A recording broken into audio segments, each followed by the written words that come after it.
a poor maid, did something no one expected. When a billionaire boss What's wrong with stopped him? breathing He's not breathing. and everyone else ran Call for away, help. she put her mouth to his Now, to save his life. They called it look at her. a shameful kiss. Utterly. Years later, We always knew that same proud man was on his knees in front of her. Let me tell you how. Subscribe. For real. Life-changing stories. The mansion was full of light. Big lights, soft music, long table, food covered the table, meat, rice, wine in tall glasses. Rich people laughed, loud laughs, fake laughs. They wanted to please one man, Mr. Okoro.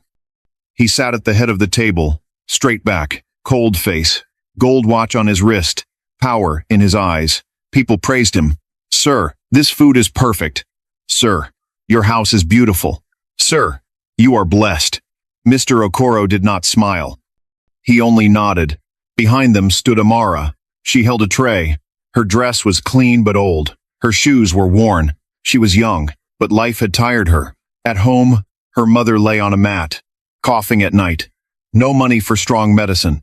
Her younger brother waited for food. Her sister dreamed of school. Amara worked here to feed them, not to rise, just to survive. Other workers whispered, "She is just a maid. She should move fast. She should not look at Sir." Amara heard them. She always did. She served plates. She poured wine. She kept her head low. Mr. Okoro snapped his fingers. "Water. Come here. Go there." He never said her name. He never looked at her face. To him, she was nothing. Dinner went on. Laughter grew louder. Wine glasses emptied and filled again. Amara stood behind Mr. Okoro, waiting for the next order. Then something changed. Mr. Okoro stopped talking. His hand went to his throat. At first, no one noticed. Then his face changed. His eyes widened. He stood up fast. His chair fell. He tried to breathe. No air came. Someone laughed nervously. "Sir, are you joking?" Mr. Okoro shook his head. "This is Amara's story. If you believe, even a poor girl can change fate. Subscribe and stay with us." He held his throat harder. Fear entered his eyes. People stood up. "Sir, what is happening?" A woman screamed. Someone moved back. Someone lifted a phone. Amara froze. She watched him struggle. Her heart beat fast. Mr. Okoro fell to his knees. Then to the floor. The room went quiet. Then loud. "Call a doctor. Help him. Move back." But no one touched him. Rich shoes stepped away. Fear pushed them back. Amara dropped her tray. The sound echoed. She remembered a voice. Soft. Old. Her grandmother. "If a person stops breathing, do not fear. Give them air. Life is more than shame." Amara's hands shook. She looked around. No one helped. Mr. Okoro's chest did not move. Tears filled her eyes. "I cannot let him die," she whispered. She ran forward. Someone shouted, "Hey!" Another screamed, "Stop her!" Amara knelt beside him. She placed her hand on his chest. No breath. She cried. She opened his mouth. Her heart pounded. She took a deep breath, and she did it. She gave him air. Once, twice, she pressed his chest, hard, from far away. It looked wrong. A man gasped. The maid kissed him. A woman covered her mouth. Phones lifted higher. Amara did not stop. She gave air again. Her tears fell on his face. "Please breathe," she cried. Seconds passed. Then a cough. A deep sound. Mr. Okoro's body moved. Air rushed out. His eyes slowly opened. Noise filled the room. "He is alive." She saved him. Amara fell back, weak, shaking. She looked at him with hope. Maybe now he would see her. Mr. Okoro looked at her, and his face turned cold. The room went silent. He opened his mouth to speak, and Amara felt her heart break. Mr. Okoro tried to sit up. Two men rushed to help him. His breath was slow. His eyes moved around the room. Whispers filled the air. The maid kissed him. She touched Sir with her mouth. Mr. Okoro heard them. Every word. His jaw tightened. Shame burned inside him. He pushed the men away. "Enough," he said. His voice was weak, but sharp. He looked at Amara. Not with thanks. Not with relief. With anger. "What did you do to me?" he asked. The room froze. Amara stood slowly. Her knees shook. "Sir, you were not breathing," she said. "I only wanted to help." Laughter broke out. Cold laughter. A maid helping a billionaire? How funny. Mr. Okoro's face darkened. He stood up, straightened his suit. "You embarrassed me," he said. "In front of my guests." Amara's heart sank. "I saved your life," she whispered. His eyes hardened. "Do not speak," he snapped. He turned to the guests. "Dinner is over," he said. "You may leave." People rushed out. Some stared at Amara. Some shook their heads. Soon, the hall was empty. Mr. Okoro walked toward his study, then stopped. "You," he said, pointing at Amara. "Come." Her feet felt heavy, but she followed. The study was quiet. Large desk. Leather chair.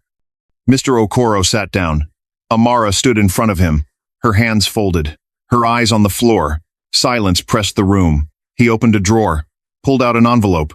Thick. He threw it on the desk. "Take this," he said, "and leave this house tonight." Amara looked up. "Sir?" "Never tell anyone what you did," he continued. "Never speak of this night." Tears filled her eyes. "Sir, please," she said. "You were dying." "I had no choice." He slammed his hand on the desk. "You are a maid," he shouted. "Know your place." The words cut deep. Amara's hands shook as she picked up the envelope. "I am sorry," she said softly. He waved his hand. "Go." She turned away. Her steps were slow. Outside, the night was cold. She walked past the gates of the mansion. Each step felt heavier than the last. Tears ran down her face. At home, her mother looked at her. "What happened, my child?" Amara fell to her knees. "He said I shamed him," she cried. Her mother pulled her close. "Do not cry," she said gently. "God sees every heart." Amara held the envelope. It felt heavy, not with money, with pain. She looked at the dark sky. "I only wanted to save a life," she whispered. Far away, in the big mansion, Mr. Okoro lay in his bed. His body lived, but his heart stayed hard. And life was watching both of them. Morning came slowly. Sunlight touched the tall windows of the mansion, but the house felt cold. Mr. Okoro lay in his bed, wide awake. His chest still hurt. His throat felt dry. The doctor had come early, checked him, gave advice. "You are lucky," the doctor said. "Another minute, and you would be gone." Mr. Okoro said nothing. After the doctor left, silence returned, but his mind was loud.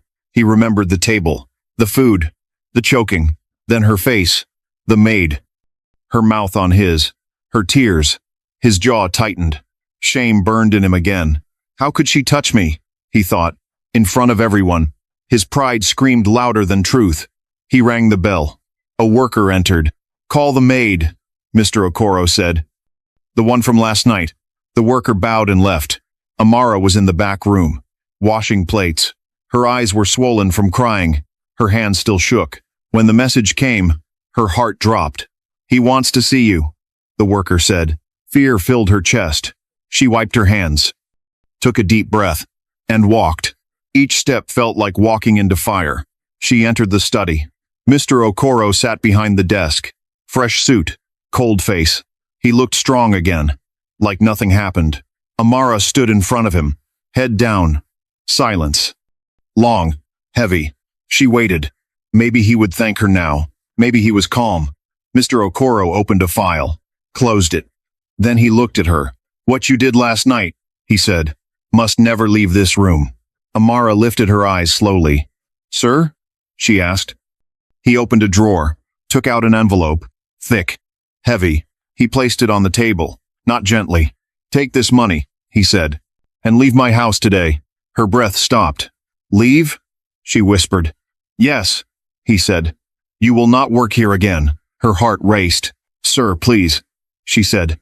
"I saved your life." His face hardened. "You shamed me," he replied. "You touched me in front of my guests." Her eyes filled. "You were dying," she said softly. "I only gave you air." He stood up fast. "Enough!" he shouted. "You are a maid. Know your place." The words fell like stones. Amara shook. She wanted to speak, to explain, but his eyes told her not to. He pointed at the door. "Go," he said. Her hands moved slowly. She picked up the envelope. It felt heavy. Not with money. With pain. She bowed her head. "I am sorry," she said. He turned away.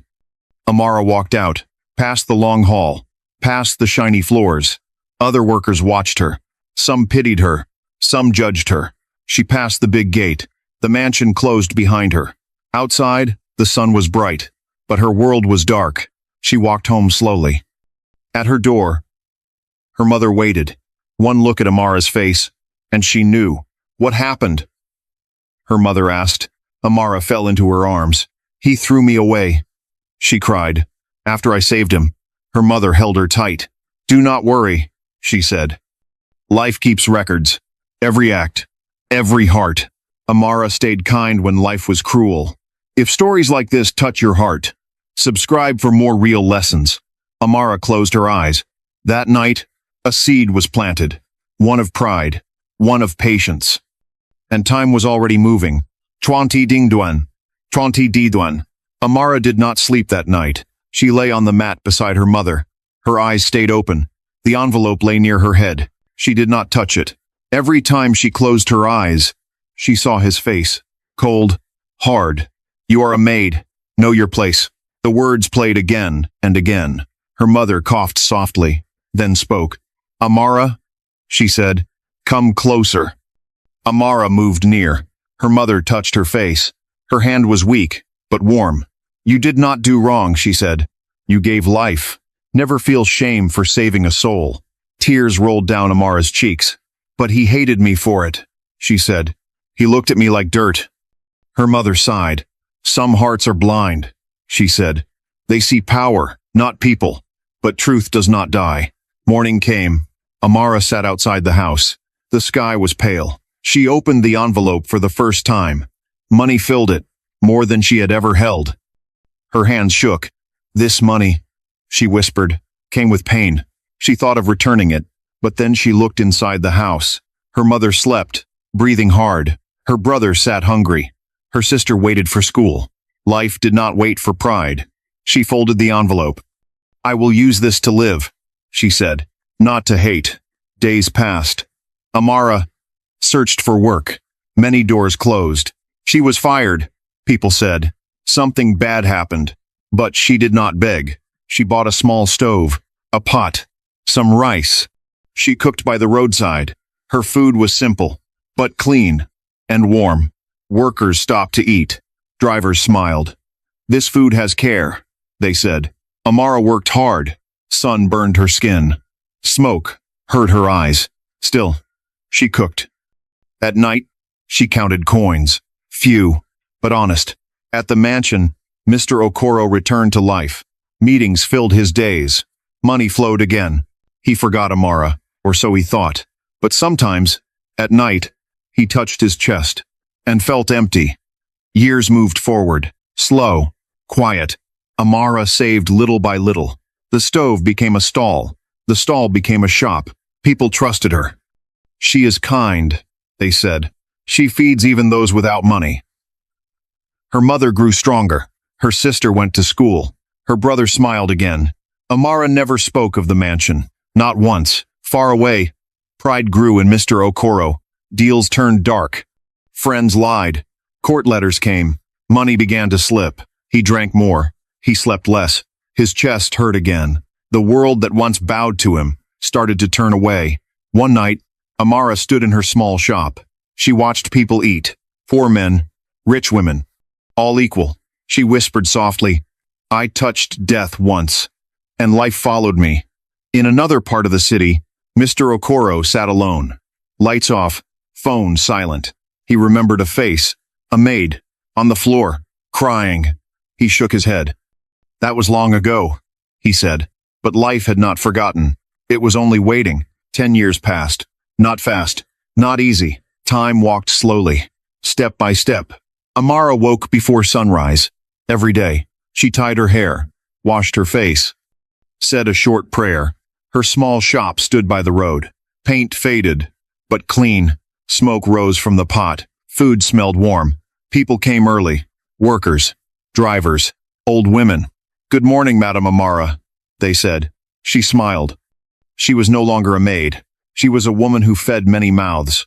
At first, it was just rice and stew. Then beans. Then bread. She cooked with care, with patience. If someone had no money, she still served them. "Eat first," she would say. "Life is hard." Her mother sat nearby now. Health slowly returned. Her sister wore a school uniform. Clean. Bright. Her brother carried books. Proud. Amara watched them and smiled. Pain had turned into strength. The shop grew. Walls went up. Tables came in. A sign was painted. "If you have nothing, you can still eat here." People talked. "Madame Amara has a good heart. She remembers hunger." She hired workers, paid them fair. She never shouted, never snapped fingers. She looked people in the eye. Across the city, Mr. Okoro woke late. His house was quiet now. Too quiet. No laughter. No praise. He sat alone at a long table. Empty. Deals began to fail. Partners lied. Files went missing. Court letters arrived. His name lost shine. Friends stopped calling. Cars were taken. Houses sold.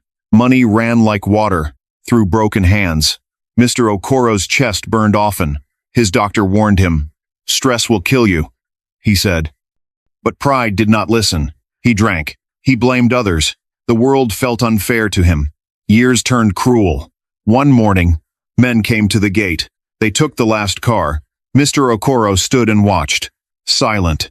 Later, he packed one bag. Just clothes. No watch. No gold. He walked out of the house. No one waved. The city did not bow anymore. He walked streets he once drove past. Hunger followed him. Shame sat on his back. One evening, his legs felt weak. His head spun. He leaned on a wall. Across the road, people stood in a line. They laughed. They talked. The smell of food filled the air. Mr. Okoro lifted his head. A small restaurant stood there. Clean. Busy. A sign hung outside. "If you have nothing, you can still eat here." His stomach tightened. He had nothing.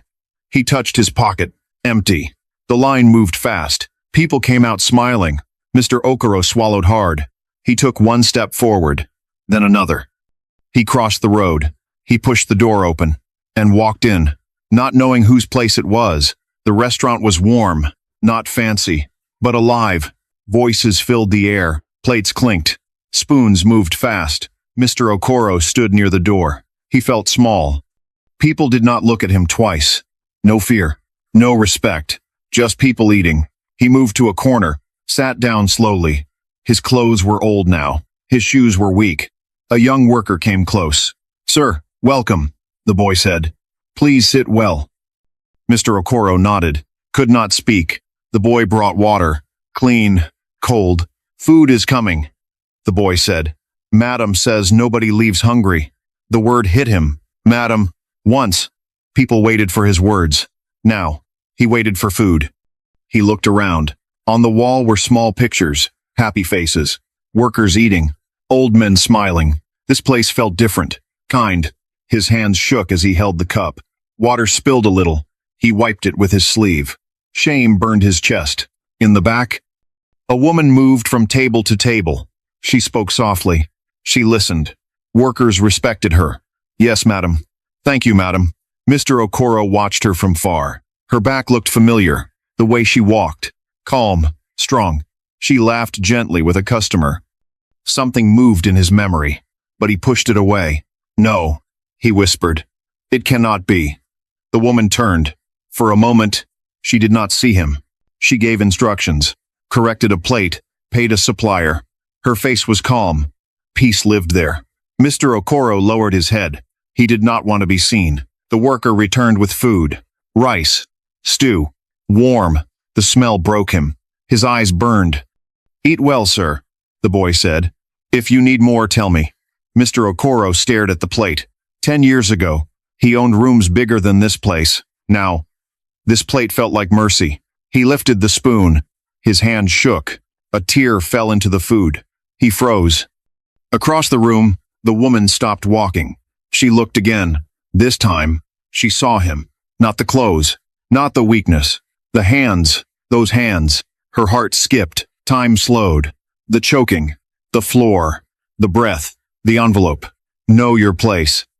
Her face changed. The worker noticed. Madam? He asked. She said nothing. She walked slowly toward the corner. Each step carried years. Mr. Okoro felt eyes on him. He lifted his face. Their eyes met. The spoon dropped. His mouth opened. No words came. Her name rose in his mind. The maid, the one he pushed away. You, he whispered. You were. She stood still. The room felt tight. The worker looked between them. Madam, he asked softly, do you know this man? Silence answered. Mr. Okoro lowered his head. His shoulders shook. Yes, he said quietly. I know her. People around stopped eating. Whispers began. The woman took a deep breath. Her voice was calm. Yes, she said. I know him too. The air changed. Something heavy was coming, and everyone could feel it. The room stayed quiet, too quiet. Plates stopped moving. Spoons froze in hands. All eyes moved to the corner. Amara stood still, straight, calm. Mr. Okoro sat small on the chair, head low, hands shaking. The past stood between them. 10 years disappeared. One night returned. The choking, the floor, the breath. Amara felt her chest tighten. She remembered his eyes that night, cold, sharp. You are a maid. Know your place. Her fingers curled slowly. The worker spoke again, softly. Madam, should I move him? Amara did not answer. She looked at Mr. Okoro, not at his clothes, not at his hunger, at his face. Old now, tired, broken. He lifted his head slowly. Their eyes met again. This time, he did not look away. I know you, he said. His voice cracked. The room listened. You saved my life, he said. On the floor, that night, Amara said nothing. Her heart beat hard. He swallowed. I was blind, he continued, full of pride. People leaned closer. I paid you with money, he said. Not thanks. His eyes filled. I pushed you out, he whispered. Like dirt. A woman nearby covered her mouth. Amara breathed in slowly. She felt anger rise, then fall. She remembered her mother's words. Life keeps records. Mr. Okoro tried to stand. His legs failed. He fell forward. Hands hit the floor. Gasps filled the room. He knelt. He knelt. Right there, in front of everyone. I have nothing now, he cried. No house, no power, no food. Tears dropped. I beg you, he said. Forgive me. The room held its breath. This was the moment. Amara could shout. She could shame him. She could tell everyone. You called me nothing. But she did not. She remembered another moment, his chest not moving, his lips turning dark. If I did not touch him, she thought, he would be dead. She stepped forward. Slow, firm. People moved back to give space. She looked down at him. Her voice was low, clear. Stand up, she said. He did not move. I said stand, she repeated. He struggled. She held his arm, helped him rise. Gasps again. She pointed to the chair. Sit, she said, and eat. The room shook with silence. You pushed me away when I gave you life, she continued. Today you came with nothing. Her eyes stayed steady. This place feeds humans, she said. Not pride. Mr. Okoro sat, his face wet with tears. I am sorry, he whispered. Amara nodded once. Then she turned away, back to the kitchen. The room breathed again. People looked at each other. Some wiped eyes. Some learned something new. Mr. Okoro lifted the spoon, hands shaking. He took a bite.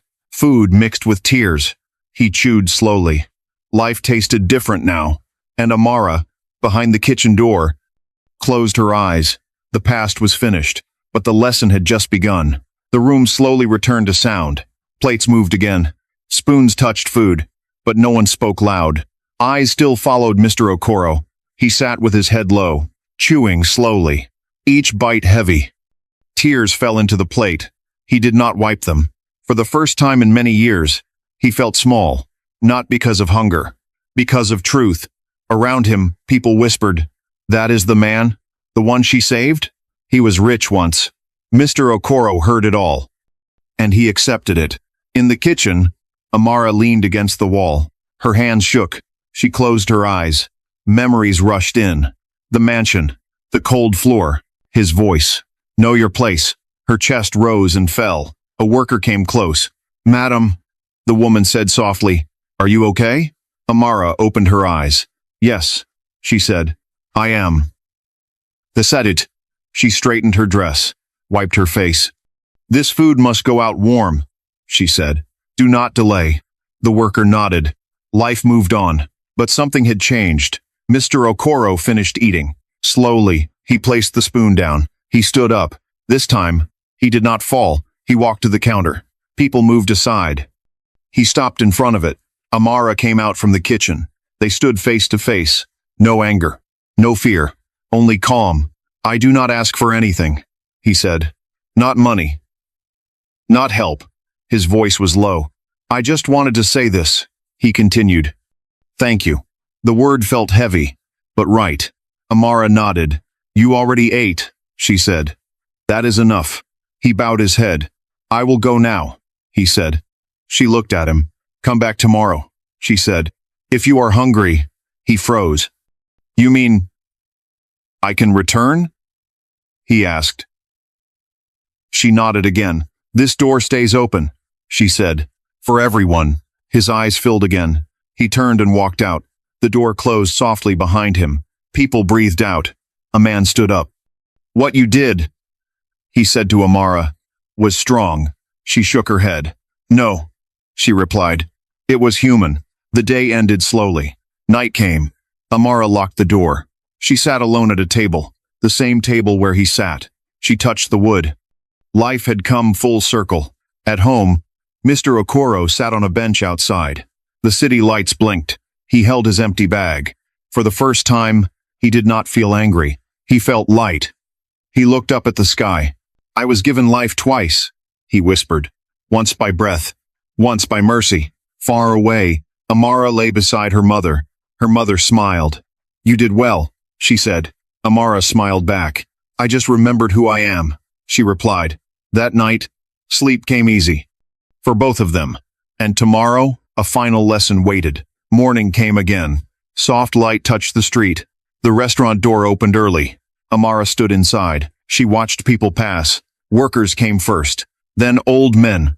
Then women with tired faces. Food warmed on the stove. Life continued. Across the road, Mr. Okoro stood with his small bag. He did not rush in. He waited. His heart beat fast. Yesterday was heavy. Too heavy. He touched his chest. Alive. Still alive. He walked in slowly. The same worker smiled. Good morning, sir, the boy said. You came back. Mr. Okoro nodded. Yes, he replied. If that is okay. The boy pointed to a chair. Sit, he said. Madam will come. Mr. Okoro sat. His hands rested on his knees. He did not hide his face now. He did not bow his head. He waited like a student. Amara came out from the kitchen. She saw him. This time, there was no shock, only understanding. She walked toward him. People watched again. But quieter. I came to thank you, Mr. Okoro said. Not for food, for mercy. He stood up. His legs shook. Then he dropped. On his knees. The sound echoed. Gasps filled the room. I beg you, he said. Not for money. Not for a job. Just forgive me. His voice broke. I was proud, he cried. I thought money made me big. Tears ran down his face. I forgot people, he said. I forgot life. He sell things. The room held its breath. Amara looked at him, kneeling, broken. She remembered the night again, his body on the floor, no breath. She spoke slowly. If I did not touch you that night, she said, you would not be here today. People nodded. That touch was not shame, she continued. It was life. She reached out, held his arm. Stand up, she said. You are a man. He struggled. She helped him rise. She looked at everyone. This place is not for shame, she said. It is for food and peace. She turned back to him. You begged, she said, but I will not make you small. His eyes widened. You once pushed me away, she said. When I saved you, today, I open my door, she added. When you have nothing, She pointed to the chair. Sit, she said. Eat. Eat. Mr. Okoro sat. His hands shook again, but not from hunger, from relief. People wiped their eyes. Food came. Warm. Simple. He ate slowly. Each bite was heavy. But clean. He looked up. Thank you. He whispered again. Amara nodded. She turned back to the kitchen. No pride. No anger. Just peace. Outside, sunlight grew brighter. Inside, a lesson settled. Money can fall. Power can fade. But kindness stays. And sometimes, the hands you shame today are the hands that save you twice. The room slowly returned to life. People breathed again. Spoons moved. Food was served. But something stayed different. Respect filled the air. Mr. Okoro finished eating. He did not rush. He cleaned his mouth with his sleeve. Simple. Humble. He stood up. This time, no pride stood with him. He walked to the counter. Amara came out from the kitchen. They stood facing each other. No past. No anger. Only truth. I have one thing left, he said. My voice. He turned to the people. I was rich, he said. I was feared. People listened. I thought money made me human. He continued. But money made me blind. Silence. This woman saved my life, he said. And I paid her with shame. His voice broke. Today, she paid me with mercy. Tears filled many eyes. Mr. Okoro bowed his head. I will never forget this, he said. Amara spoke calmly. Do not thank me, she said. Change. He nodded. I will, he replied. He picked up his bag. Before leaving, he turned once more. May God bless you, he said. Amara nodded. Walk in peace, she replied. The door closed behind him. People clapped softly, not loud, not for show, for truth. A young boy asked Amara, Madam, why did you forgive him? She looked at him. Because hate is heavy, she said. And I am tired of carrying it. The boy nodded slowly. Understanding grew. Night came. The restaurant closed. Amara sat alone. She thought of the past. Pain. Tears. Fear. Then she smiled. Life had answered. At home, Mr. Okoro sat under a streetlight. No house. No car. But his heart felt light. He whispered to himself, I lost everything. And found myself. Days passed. He returned to the restaurant often. Not to beg. To help. He cleaned tables. He carried water. People watched. Some smiled. Some learned. Amara let him work. Not as a favor. As a choice. Life changed for both. Not because of money. Because of mercy. And this is the lesson. Never laugh at the hands that serve you. Never shame the poor. Never trust money more than people. Power can fall. Money can finish. But kindness always returns. Sometimes, slowly. Sometimes late. But it never forgets. And the person you shame today may be the one who feeds you tomorrow. You watched Amara rise with mercy, not hate. If you want more stories like hers, subscribe and be part of this family.